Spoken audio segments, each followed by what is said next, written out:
இன்னைக்கு நம்ம பூசையிலலாம் எப்படி பங்கெடுக்கிறோம் தெரியுமா? ஒரு நடுக்கமே கிடையாது. ஆண்டவர் உங்களோடு இருப்பாராக, உம்மோடும் இருப்பாராக. அதுக்கு நடுவில் ஏதாவது மொபைல் அடிச்சா வைப்ரேஷன் வந்து அதை வைப்ரேஷன் எடுத்து பார்ப்போம். அதை மெசேஜை அனுப்புகிறோம், ரிட்டர்ன் அந்த மெசேஜ் எல்லாம் அனுப்புகிறோம். அப்படின்னா நம்ம திருப்பலியில் நிற்கும் போது யோசிச்சு பாருங்க, நமக்கு நடுக்கம் இல்லை. நம்ம யார் முன்னால் நிற்கிறோம், எந்த இடத்துல நிற்கிறோம், யாரை வாங்குறோம், நடுக்கமே இல்லை. முடிந்தவர்கள் முழந்தால் படிட்டு வாங்குங்க அப்படின்னு. ஏன்னா ஃபர்ஸ்ட் ஹோலி கம்யூனியன் அப்படி தான் நீங்கள் வாங்கினீங்க. ஃபர்ஸ்ட் ஹோலி கம்யூனியன் நற்கருணை வாங்கும்போது முட்டிக்கால் போட்டு நாக்கில் வாங்கணும். இப்போ எங்க நம்ம மாறிட்டோம். அப்போ சிலவங்க சொல்லிங்க, ஃபாதர் இல்லை, ஃபாதர் கொடுக்கறது இல்லை. ஃபாதர் நீங்கள் நாக்கு நீட்டுங்க, கொடுக்கலனா அப்புறம் அது ஃபாதரை சார்ந்தது, அதை நீங்கள் விட்டுடுங்க. It is between him and God. அவர் தான் பதில் சொல்லணும் கடவுளுக்கு.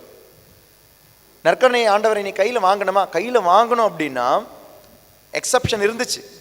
ஏன்னா சில நோயாளிகள் வரும்பொழுது, பழைய காலத்தில் நோயாளிகள் வரும்போது அவங்க கையில் வாங்கிட்டு இருந்தாங்க. ஸ்கின் டிசீஸ் எல்லாம் வரும்போது கையில் வாங்க திருச்சபை அனுமதிச்சது. அப்போ அனுமதிக்கும் பொழுது அந்த கையில் அவங்க எப்படி வாங்கணும்னா, கையை கழுவி, கைக்கு தூபம் காட்டி, கையில் வந்து துணியை போட்டு, வெள்ளை துணியை போட்டு வாங்குவாங்களாம். அப்போ நற்கருணையை ஆதிம திருச்சபை எப்படி பார்த்துக்கிட்டு இருந்தது பாருங்க, எப்படி அனுபவிச்சாங்க பாருங்க. இன்னைக்கு நம்ம என்னமோ ரேஷன் கடையில் போய் நிற்கிற மாதிரி, ஃபாதர் கொடுங்க ஃபாதர். ஏன் அங்கே நிறைய பேர் இருக்கிறாங்க, அதனால கை நடுவில் விட்டுட்டு எப்படியெல்லாம் வருவாங்க தெரியுமா? நான் லவூரில் நைட் விஜலுக்கெல்லாம் அவ்வளோ பேர் வருவாங்க, 4000 4500 பேர். எவ்வளோ வந்தாலும் நாக்கில் தான் கொடுப்போம், நாக்கில் தான் கொடுப்போம். அது ஸ்ட்ரிக்ட் ரூல். அது